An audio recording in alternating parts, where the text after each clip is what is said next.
हाल ही में कुछ लोग जो है तो खिदमत खल्क़ के नाम पर लोगों से पैसे बटोरते नज़र आ रहे थे। फ़ला फ़ला चीज़ों के नाम पर अलग अलग तरह से बाद में वो अपना काम दिखाकर रफू चक्कर हो गए।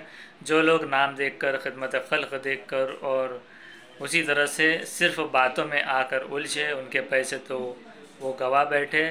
अब ऐसी सिचुएशन में सिर्फ वो लोग तो पुलिस स्टेशन में कंप्लेन कर सकते हैं या फिर साथ ही साथ पर्टिकुलर पर्सन के पीछे पड़कर वो पैसे निकाल सकते हैं, लेकिन वो ये करने से रह जाते हैं क्योंकि उन्हें पैसों का सिर्फ अपनी हद तक दिखता है कि सिर्फ मेरा पैसा गया, लेकिन वो दूसरों के लिए फ़िक्र नहीं करते। इसीलिए वो फंसते हैं, क्योंकि जो दूसरों के लिए फ़िक्र करता है तो उसके ही रास्ते आसान होते हैं।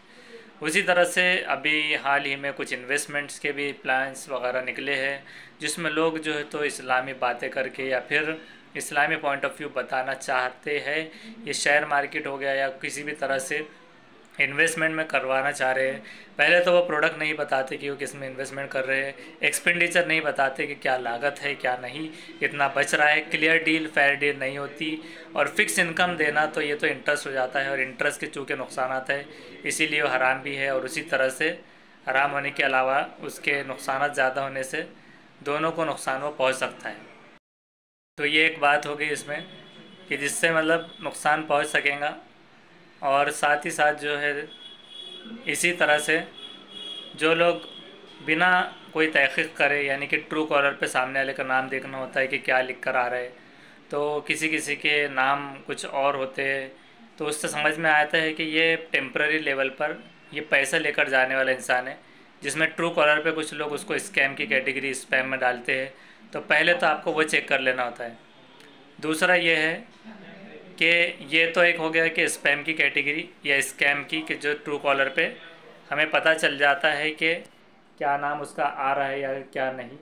साथ ही साथ आपको ये देखना होता है कि क्या उसका जो अब कंपनी है तो कंपनी का क्या बैंकिंग अकाउंट जो प्रोवाइड कर रहा है या स्कैनर प्रोवाइड कर रहा है, तो क्या वो कंपनी के नाम से बना है या नहीं।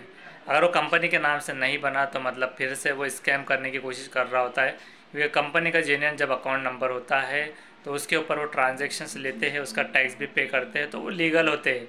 लेकिन जिस भी कंपनी में अगर आपको लगे कि वो पर्सनल अकाउंट पर पर्सनल नंबर पर किसी पर्सन के नाम पे जा रहा होता है, तो फिर वो जो है तो स्कैम या फिर उसमें फ्रॉड होने के संभावना ज़्यादा हो जाते हैं। जबकि पर्टिकुलर करंट अकाउंट जो कंपनीज़ के होते हैं तो उसमें चांसेस कम हो सकते हैं, लेकिन उसमें भी धोखा मिल सकता है लोगों को।